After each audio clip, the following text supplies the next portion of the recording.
Kung mabilis kalaban, ang ginagawa ko niyan, puting pinsa, pwede ka kombinasyon ng boxing.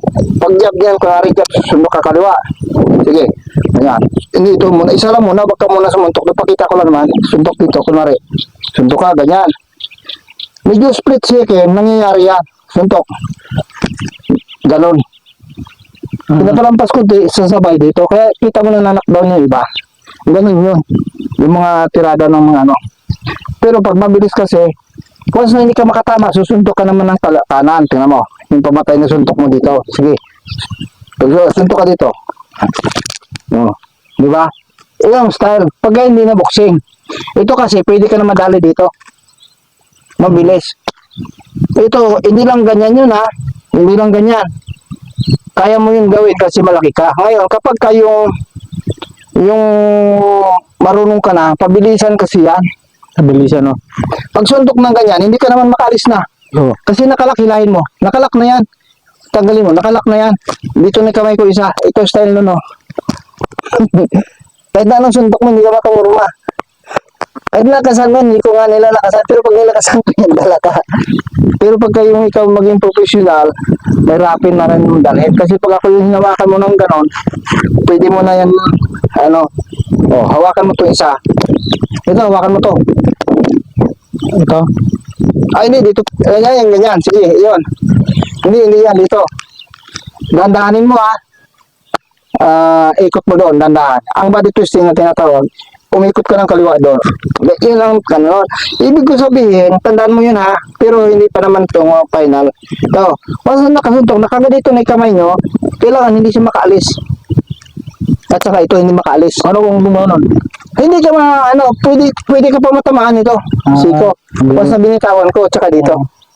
Pabilis yun. Malaking bagay. Pero, pwede hilahin mo yan, hilahin mo, madala ko. Sige. Pasok pa rin yan. Yung gamit ng body twisting. Hindi ko lang nilalakasan kasi kinukontra mo, baka bumigay. Wala. Hindi ka naman makaikot kung talagang laban ah. Oo. Kasi tingnan mo ganun yun, hila yun. Sumunto ka. Sumunto, hindi, kanan na lang muna.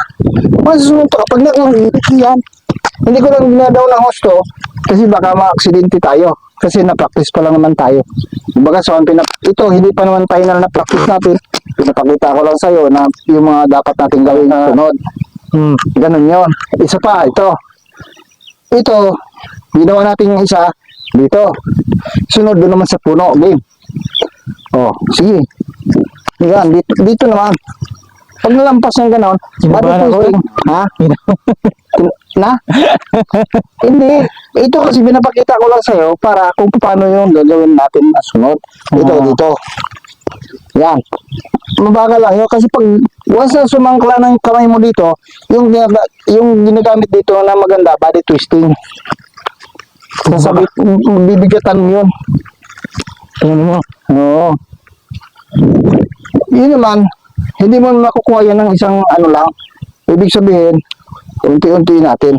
Yung number 1 natin gawin dyan, pag nagpano tayo, exercise din, sasaksak. Kasi yung sasaksak kasi, karamihan talaga yung huli na to, kung rin nagugulat ka, ganyan yung sabi ko kanina.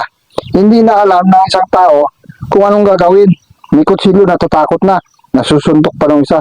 Pero kung tutusin, hindi ka naman susuntok, hawak mo na to. Hindi ang kutsilo. Di ba nilampas ko yung kanina, ganyan. Kunwari, dandahan na. Ito. Hindi na tayo abot dito, pwede na ma-distract to kamay. Kung may kutsilo yan. Dito lang, Hindi ka na makaalis eh. Kaya nga, sakit na eh. Ay, sorry. Pwede na mabali yan.